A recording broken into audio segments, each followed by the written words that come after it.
for managerial decisions. I like to call this more of a decision analysis type of chapter, a relatively short chapter as it would be. But really, we're going to look at how we can take information, strip data out of the financials to help us make better short-term decisions in a business.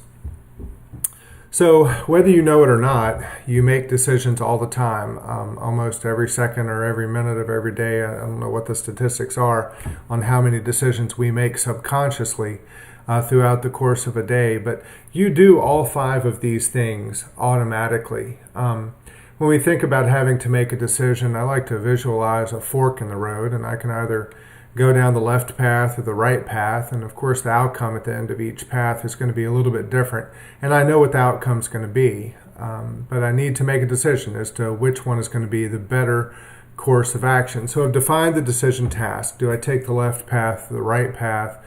I look at the alternative courses of action, either I'm going to take it or not, and then I collect relevant information on the alternatives, and I would assume that the relevant information would be what is the cost of going down each path.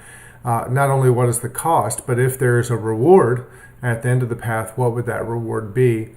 Then we select the preferred course of action, and then once we get to the end of the path, we're going to analyze and assess the decision made. This is what we go through when we make decisions automatically every day, but we want to just understand what these steps are as we relate them to accounting and to managerial accounting in particular. So when we're trying to make decisions in accounting, we want to deal with relevant costs and benefits. And while we can go through this, of course, costs that are applicable to the decision, costs should have a bearing on which alternative, those that are avoidable, future costs that differ between alternatives. But I think we could just restate the title of this slide and say, why would you ever consider irrelevant costs and benefits? If they don't matter, then it shouldn't affect your decision at all, and you shouldn't waste time with it. Certainly, we only want to look at costs that are applicable to the decision, because anything else would just be a waste of time. They should have a bearing on which alternative you select, and they should be avoidable. Costs that are not avoidable are irrelevant because they've already happened. If they're not avoidable, they've either already happened or I can't get out of them no matter which path I go down. And then future costs that differ between alternatives. Path A might cost less than path B. So there are 3 types of cost that we want to talk about and define, and one is sunk cost, out-of-pocket cost, and third is opportunity cost. We'll talk about all of these. So really a sunk cost is an irrelevant cost. It's the result of a past decision. It can't be changed by any current or future decision. It is one that has already happened. If it's already happened and you can't take it back, then it's irrelevant. Sunk costs should be ignored. Out-of-pocket costs, though, are future outlays. So that's basically money that has yet to come out of your pocket, and it's going to depend on how much the out-of-pocket cost is as to which path you go down. So, of course, out-of-pocket costs are going to be relevant to our decision. Opportunity cost is probably one of the more difficult ones for people to wrap their minds around. It's a potential benefit given up when you choose one alternative over another. Because it is still a future cost, it's not sunk, then it is relevant to our decision. I think a good example of an opportunity cost is the cost of going to college or the cost of taking a job. Let's say that you have to choose one or the other. Obviously, going to college costs you money, but taking a job will earn you money. So if you choose to go down the path of college, then not only do you have the cost of going to college, your tuition and your books and whatever else you have to pay, but you've also lost the income from taking the job.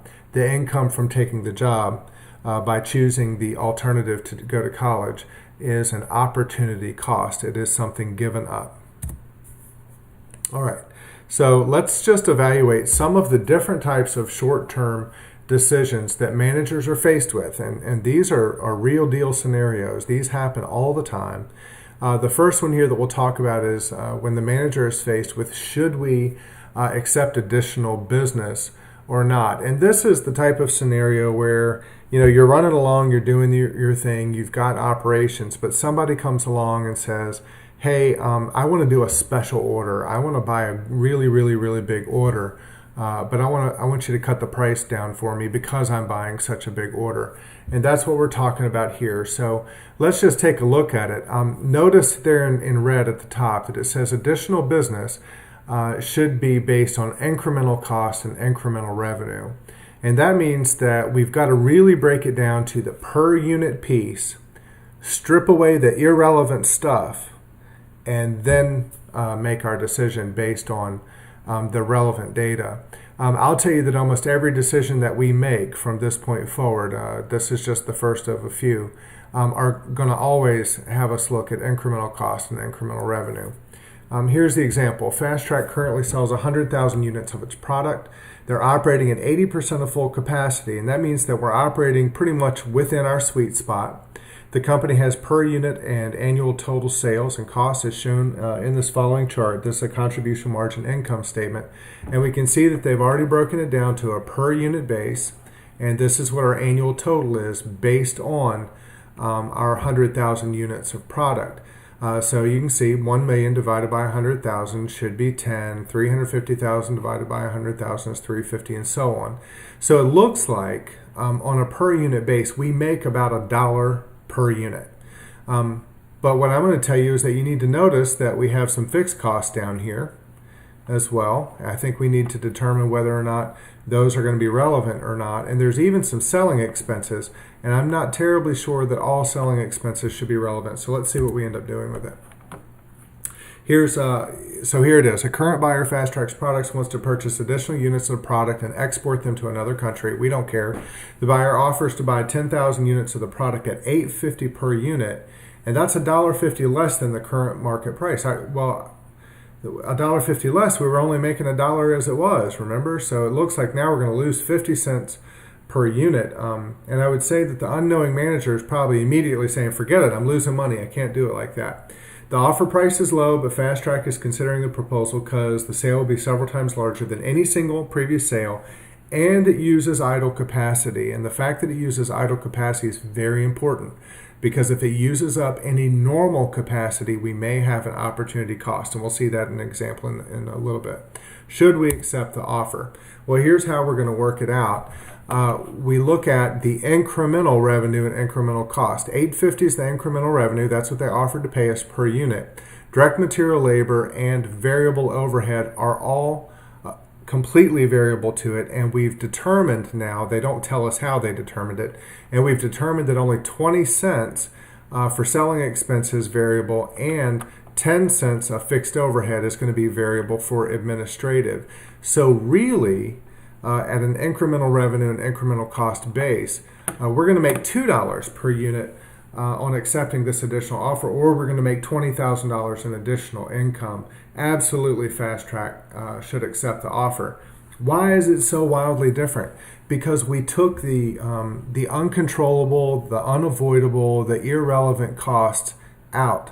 And those costs were fixed expenses. The things that we're going to pay whether we take this order or not, we have to take them out of our decision. Okay, another short-term decision we're faced with sometimes is whether we should make or buy a part. So here's kind of the idea on this is, let's say that we are making bicycles and we are actually bending the handlebar. So we buy straight pipe and then we put it in a machine and we bend the handlebars to get them the way that they're supposed to be. So we make the handlebars for our bike. And it costs us X number of dollars to do that, but now some supplier approaches us and says, hey, we can sell you those handlebars the way that you want them already, and we can sell them for cheaper. And our decision is, should we continue to make them or should we buy them? And again, we have to look at the incremental piece of this. Notice here that it says when we look at it, we have to look at direct material and direct labor, but we need to look at incremental overhead, and we absolutely should not use the predetermined overhead rate that we learned about a few chapters ago. And it's because the predetermined overhead rate includes everything like the rent, the utilities, the janitor, all that stuff. Well, those things are going to happen no matter what. So we've got to take away the things that we know are going to happen in our overhead and only apply the stuff that we know is going to be variable, or the incremental piece that's variable to this order. Here's the example. It says Fast Track currently makes part 417 and it assigns overhead at 100% of direct labor cost with the following unit cost. So here's how we make it. See factory overhead there? That's the predetermined overhead rate. That's the 100% of direct labor. But at the onset, the unknowing manager says it cost me $1.45 to make part 417. That's kind of what's on the books. And then somebody comes and says, hey, I'll sell it to you for $1.20. And you might immediately say, oh my goodness, that's so much better than $1.45. Let's do it. Well, our question here, though, is what happens to overhead cost if we only use incremental overhead and not the predetermined overhead rate? So we look through there, and what we figure out is that our incremental overhead is only 20 cents per unit. And if it's only 20 cents per unit, then it's really only costing us $1.15 to make this part versus the $1.20 that a supplier wants to give it to us for, or sell it to us for, not giving us anything, that they want to sell it to us for. Obviously, we should continue to make the part. Where do we get this 20 cents? There has to be some analysis. Somebody's got to go back through, look at the predetermined overhead rate, figure out the pieces that really shouldn't matter, and leave in only the pieces that do. So a little bit beyond the scope of this discussion. Okay, another short-term decision that we'd have to make is to scrap or rework. And the idea here is that you've got finished goods coming off of an assembly line.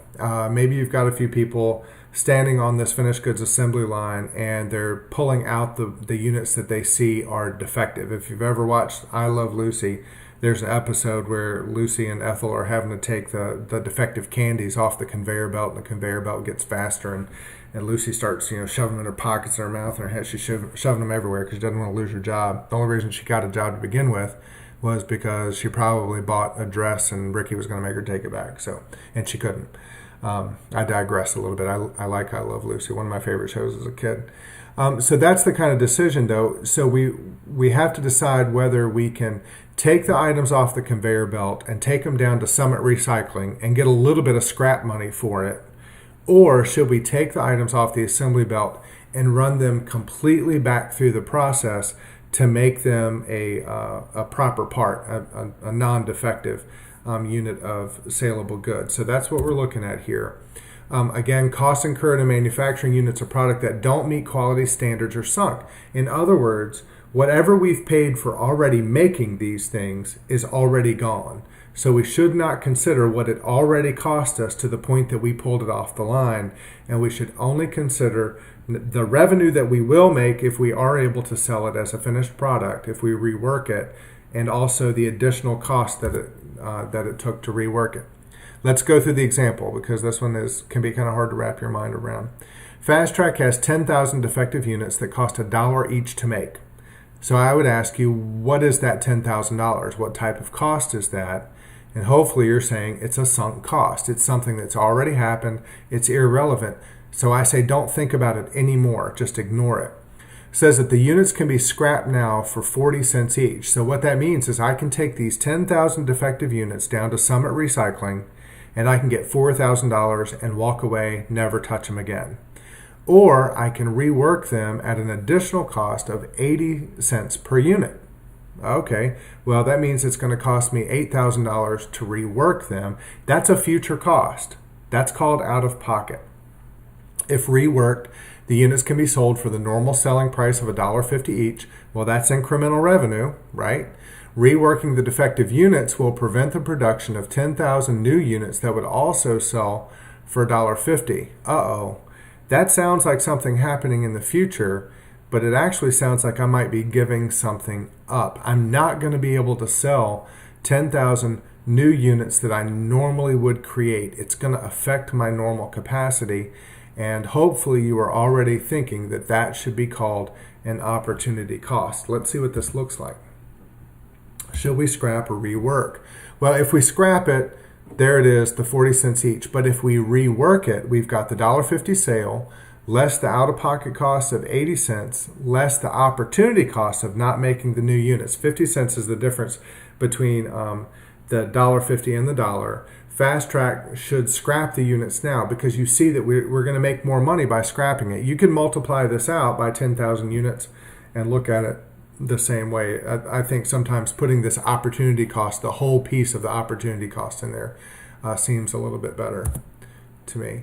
All right, sell or process further is another decision that we would have to look at. And what sell or process further does, let's just think about the bicycles again. So we're making bicycles. We go and we get our direct materials out of the room, and they go to a bench, and John, basically turns wrenches and puts the bicycle together. And then it's going to leave John's bench, and it's going to go to the paint booth and get painted, and then it's going to leave the paint booth, and it's going to go over to a finishing area where it gets all of the decals. Well, this decision is the one where someone approaches us while the bike is still on John's bench, just before it goes to painting, and says, hey, I'll buy that unfinished bicycle from you right now for X number of dollars. You don't have to paint it. You don't have to decal it, because we want to brand it for ourselves. That's a very valid decision that we get faced with all the time. To sell partially completed products as is, or to process them further as other products. As a general rule, we process further only if incremental revenues exceed incremental cost. Let's look at the example. So Fast Track has 40,000 units of partially finished product queue. Processing costs to date are 30,000. What is 30,000? What kind of cost is that? Well, if it's already happened and I can't change it, you got it. It's a sunk cost. The 40,000 unfinished units can be sold as is for 50,000. So I can sell them right now for $50,000, or I can process them further to produce finished products X, Y, and Z. Processing them further is going to cost me an additional 80,000 and will yield total revenues of 150,000. I think we could probably pick all the pieces and parts out of this right now. We forget about the 30,000, right? We can sell them as is for 50,000. That's an incremental revenue for sell now, or they can be processed further to produce these finished products. And the incremental revenue for processing further is 150,000. And then we have incremental cost for processing further of 80,000. Let's see if that matches up. We have to decide what we're going to do.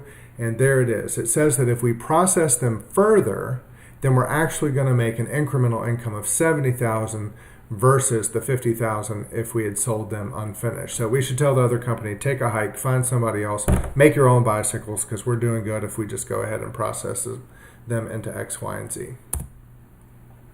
All right. Sales mix selection. This one is probably the most common problem that we have, and it can be very difficult to deal with. I think a lot of people get very, very confused about sales mix. And what we're talking about here is that it's not so clean and easy to always just sell a one-size-fits-all pair of jeans. You've got to have a sales mix because the market demands such things. So when we have a variety of products, we really have to think, okay, do I sell more of X, maybe a little bit less of Y? Do I drop the price on X? There's all kinds of different things that have to go into it. So we focus, if you look at that bottom point, we focus on the contribution margin per unit of scarce resource. And that's just a really fancy way of saying, how long does it take? What is the efficiency of getting a product out? Really, what's the contribution margin kind of per direct labor hour or per machine hour? Because we know that different products typically take a different amount of time and a different level of cost that can be associated. Don't worry about my little Dell update. We'll remind that later. So let's just take a look at this. Fast Track makes and sells two products, A and B, using the same machines. A and B has the following selling prices and variable costs per unit. So we see that product A sells for $5, variable cost for $3.50. So we should know contribution margin is $1.50 on that one. Product B sells for $7.50, variable cost $5.50. So we have a contribution margin of $2. So I feel like I really want to just sell as much of product B as I possibly can because it's going to make me more money. Maybe I just shouldn't even make any product A and do all product B. And while that sounds good at the onset, what we have to realize as well, though, is that It takes 1 hour to produce 1 unit of product A, but it takes twice as long to produce 1 unit of product B. So what happens here is that machine hours are our scarce resource. We have the same machine that processes both A and B. So that's our scarce resource, and it takes half the amount of time to produce product A and then return $1.50 contribution margin as it does product B. So when we divide out that scarce resource of machine hours, you'll see here down at the bottom that our contribution margin per machine hour running is actually better for product A than it is for product B, and therefore we should try to make and sell as much of product A as we possibly can. Okay, so even though product A's unit contribution is less, it has a higher contribution margin per machine hour. We should produce more A. Actually, before I leave that, I just want to bring one more thing to light here, and that is we haven't talked at all about market demand. So it's one thing to say let's produce as much product A as possible because we're actually making more per machine hour of production time. But what if the market doesn't demand it? I mean, if the market only demands 2,000 units of product A a month, we don't want to produce 3,000 or 4,000 units and have product A just sitting on the shelf collecting dust. It doesn't make sense. So a part of the sales mix really is that we have to then figure out, of these two things, what is the market demand on our item with a higher contribution margin per machine hour? So let's say that market demand for product A is, 2,000, but for product B, it's 1,000, and we have the ability to produce 3,500 a month.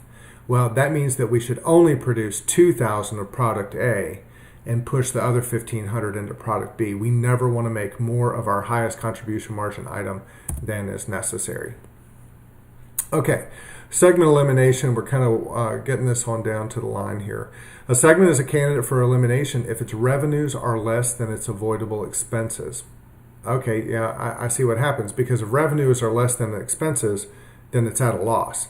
So let's see what that looks like. Avoidable expenses are those that the company would not incur if it eliminated the segment. I think we understand that by now. So the example is that Fast Track is considering eliminating its treadmill division because it reported a $500 operating loss for the recent year.